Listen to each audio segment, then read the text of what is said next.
right, I'm going to do a quick demonstration here on how to do a fabric wrap for an interior materials board. Some of the supplies that you'll want for this are a piece of mat board. You want to cut your mat board down to whatever size you want on your board. I've already cut this for demonstration purposes. You will also want your fabric sample, so make sure you have your fabric that you want. I've already cut mine down as well to fit my piece of mat board. You typically want about 1.5 inches on each side so that you can wrap the fabric around the mat board with enough material, but you also don't want too much that it causes it to bunch. So you'll need a scissors for that, an X-Acto blade for cutting your mat board, and then you'll also need some type of adhesive. I would typically recommend tacky glue for this type of project, but for demonstration purposes I'll be using hot glue because that is what I have available to me. So you want to start with laying your fabric face down with the mat board centered in the middle. And then what you're going to do is glue or place glue on each side of your mat board.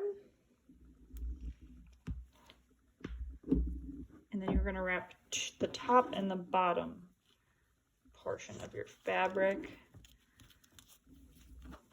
And like I said, I would normally use tacky glue for this, so it's a little bit easier to work with.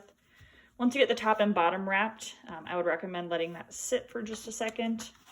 Sometimes you can even flip it over and place a heavier object on top of it to make it sit in place. So once that is set up a little bit, you're going to want to place more glue on the sides. But this part is going to be similar to wrapping a present. So you're going to fold your corners and then fold them in like so. So I have mine already and folded, and then I'm just going to get some glue in there.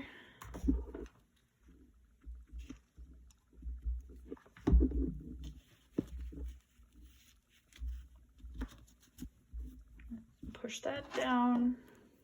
And I do the same thing on the other side. Get that fold in place. Put glue on there. Fold it down. Once you have all of the sides glued, you'll want to make sure that it's nice and secured, and then I typically fold it or put it over so you have your finished side up, and then place something like a book or something heavy on it to let it sit and dry really good. Once that is all the way dry, you can then place your nicely wrapped fabric sample on your board with either tacky glue or other adhesives as well. But you can see here this has a really nice finished edge. The reason for doing these is that fabric frays once you cut the edge, so you want to make sure that you have a nice finished edge for your material board. And there you go.